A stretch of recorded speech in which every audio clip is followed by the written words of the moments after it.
speaking to the motion on the production of documents here to the Standing Committee on Estimates.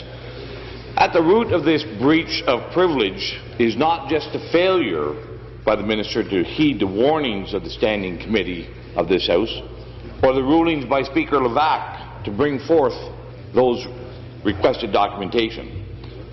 No, what's at the real root of this motion of privilege is a government that is lost and that is wandering around in the political hinterlands without purpose or direction. A government that clings to power no matter what and without purpose. A government that is no longer interested in the public interest, but only in their own self-interest. A government that is not interested in the commonwealth of our citizens, but in their own wealth. A government who no longer seeks power to advance public policy, a public policy agenda, or a political ideology, but a government who seeks to advance their own personal entitlements, to enlarge their own perks, and to expand their own privileges. The Dalton McGuinty Liberals are neither the first, and I'm sure not the last government to fall into this trap and this downward spiral into the deep, dark well of political power. We have seen this political death wish from all parties in the past. This is not an exclusive Liberal death wish by any means. It often happens to all parties. Unless there is a strong and determined caucus, a caucus with fundamental resolve to serve their constituents, a caucus with a backbone made of principle, and a caucus with an indefatigable commitment to purpose over power, and undaunted courage to realize that ethics must trump entitlements. Hear, hear. Sadly, Speaker, this government lacks these traits and characteristics. They may have had them at one time, I'm not sure, but it is obvious they no longer do. Well, I've been intently listening and watching this debate on the breach of privilege. I cannot help but to conclude what I believe is self-evident. We have a government and a party that is both in disarray and in decline. Their lust for power has become so all-important that decisions are made not for the people, but to keep their hands on the levers of power. The caucus has begun to consume their individual members now, which is what is happening to this current Minister of Energy.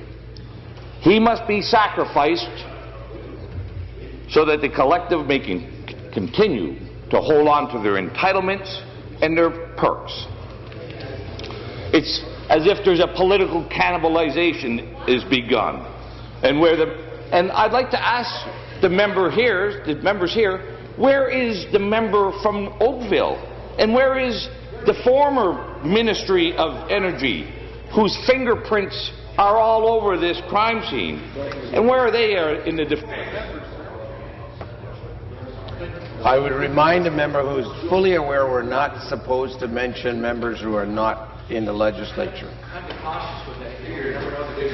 Pardon me, Speaker, I was not mentioning there today, but their defense of the Minister of Energy through this debate.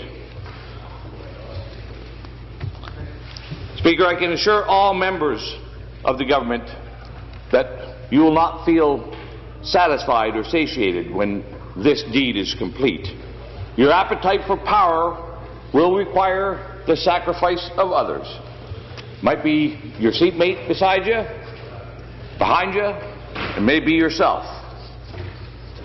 And you will find no redemption in defending the indefensible. It can only be found by seeking out and defending your constituents, their interests, and their commonwealth. I watched with earnest as the Dean of the Legislature spoke, the Minister of Environment and the member for St. Catharines. He had a powerful message in his delivery. And I'm sure that there were others that read between the lines of the minister's debate and his comments, as he spoke of past ministers, ministers of all parties, ministers of the Crown who had recognized they had erred and had offered their resignations.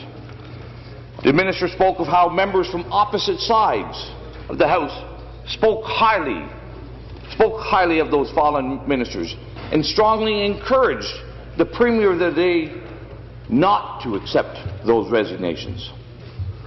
But those ministers remained true and stoic and left their ministerial posts.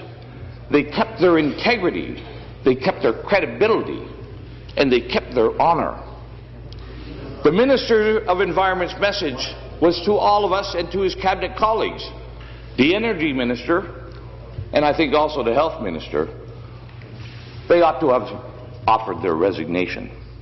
Had this been done, or if the Minister had complied with his duty and obligation to this House, we would not be here today with the Minister of Energy facing the possibility of being held in contempt and being censured. Speaker, Thomas Jefferson summed this all up in a short phrase. Nobody can acquire honor by doing what is wrong. A powerful, short statement that sums it all up. That quote from Thomas Jefferson. It's time that they stop doing what is wrong. The minister may still have a window to regain some stature and re-establish some semblance of honor and integrity, but he best not wait till he gets to the top of the 39th step. He must find the courage to honor this House before he takes more steps.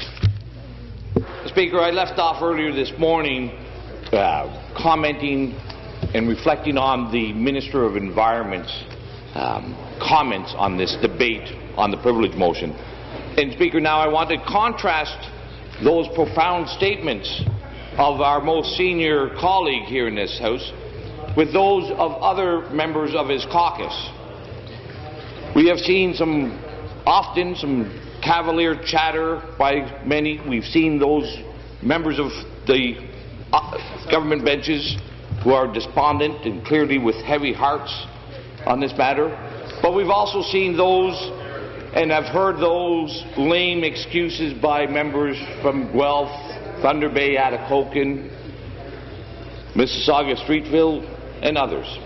But we've also heard from the Attorney General, who represents Kingston and the islands, as he gave a historical perspective of this House and spoke highly of past premiers, especially Premiers Robarts and Davis. The Attorney General presupposed that those premiers would not have engaged in this activity and they would have not been involved in a breach of privilege motion. Speaker, I too hold many past premiers in high regard.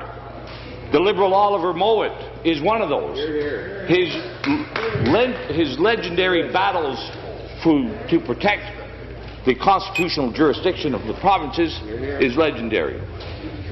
But would he have allowed his ministers to willfully dismiss a lawful request from the Assembly or its committee? I think not.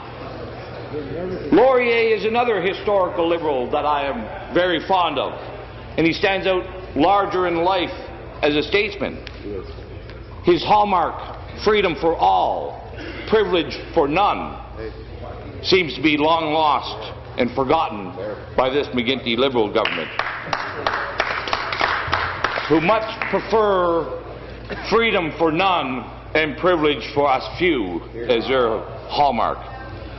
Laurier or Mowat would never have allowed their campaign teams to supplant the administration of government. That's right. They would not have tolerated disrespect for our Parliament. Morning, John. Yesterday afternoon, I found myself fascinated with the member of Mississauga South, the Minister of Citizenship and Immigration's endearing endorsement of the virtues of democracy. I listened intently as he elucidated to this House his and his party's listening to the people, and how it was this government who had found the strength to make the necessary hard choices with the cancellation of the Oakville plant.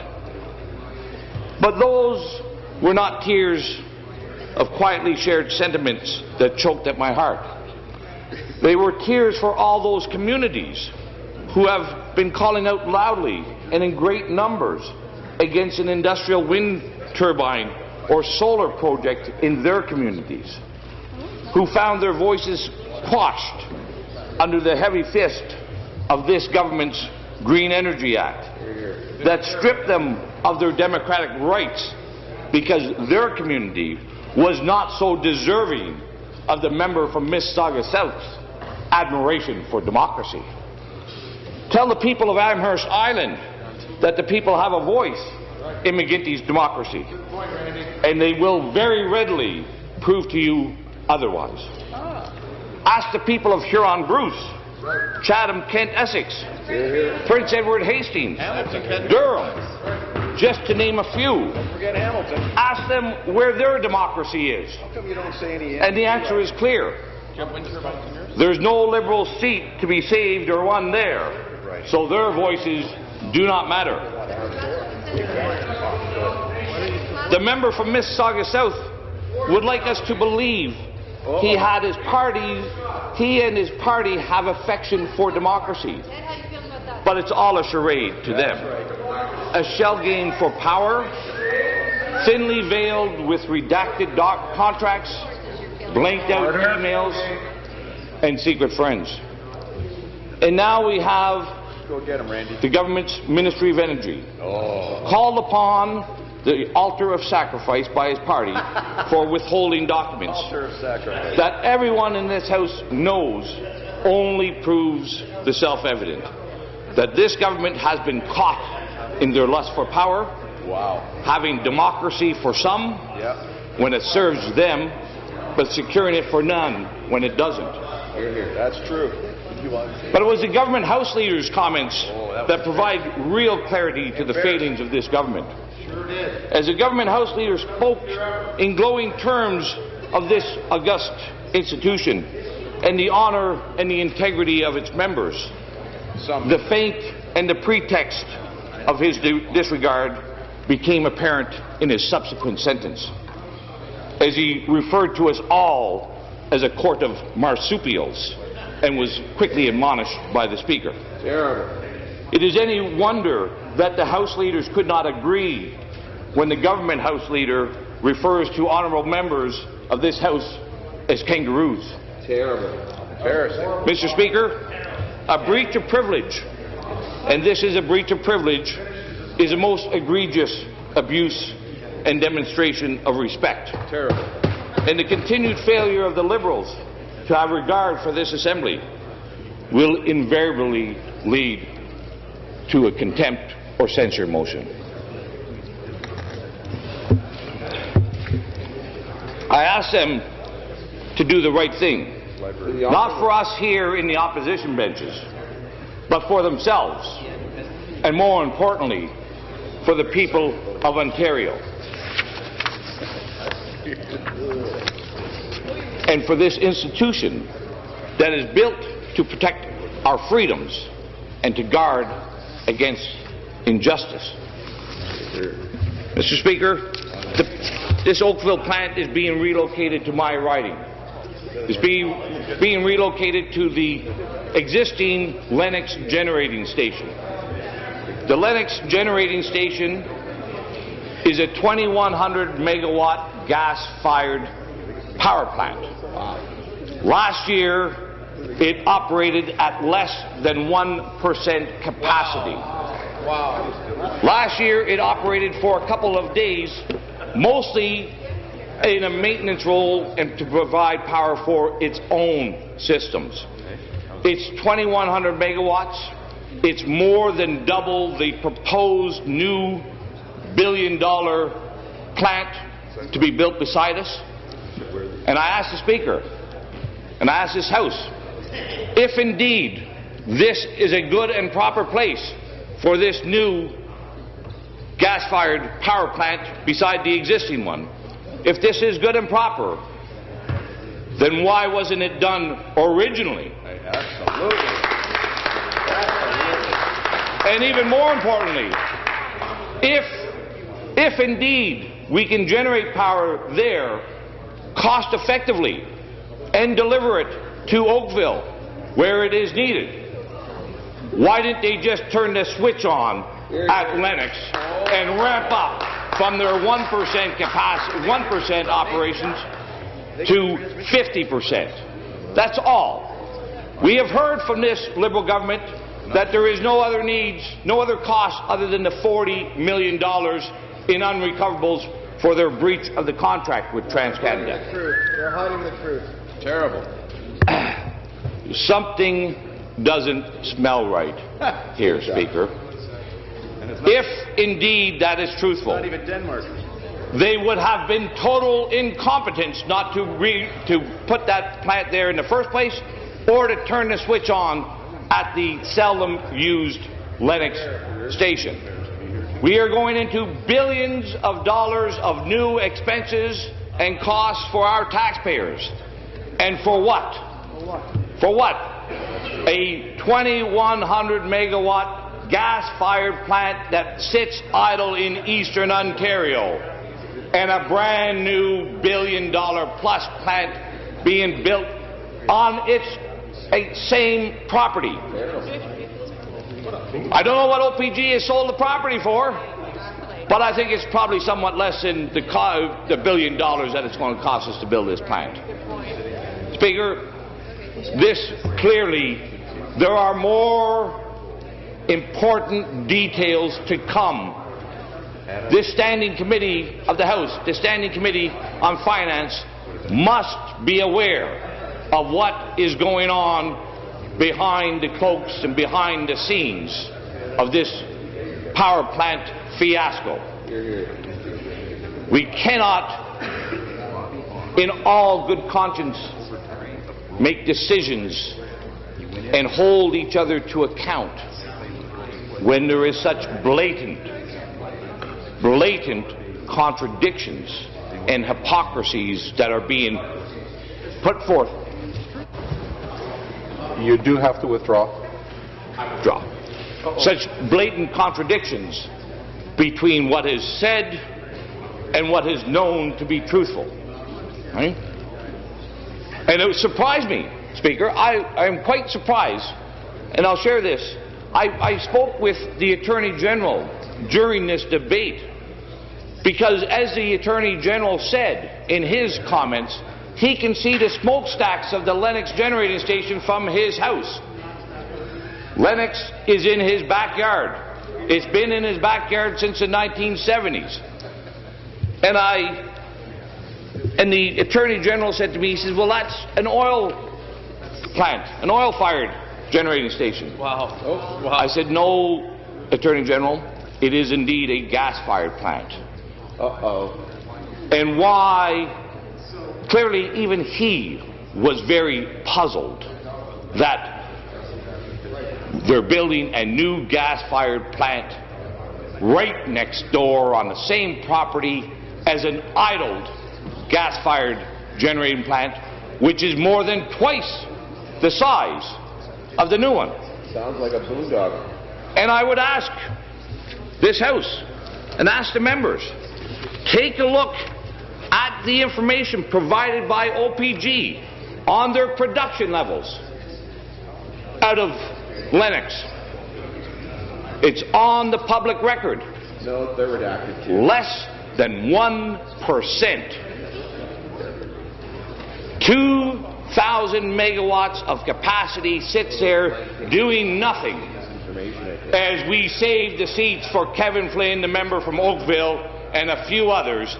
This has got to stop, Speaker. Shame on the Liberals. The Standing Committee of Estimates must get to the bottom of this.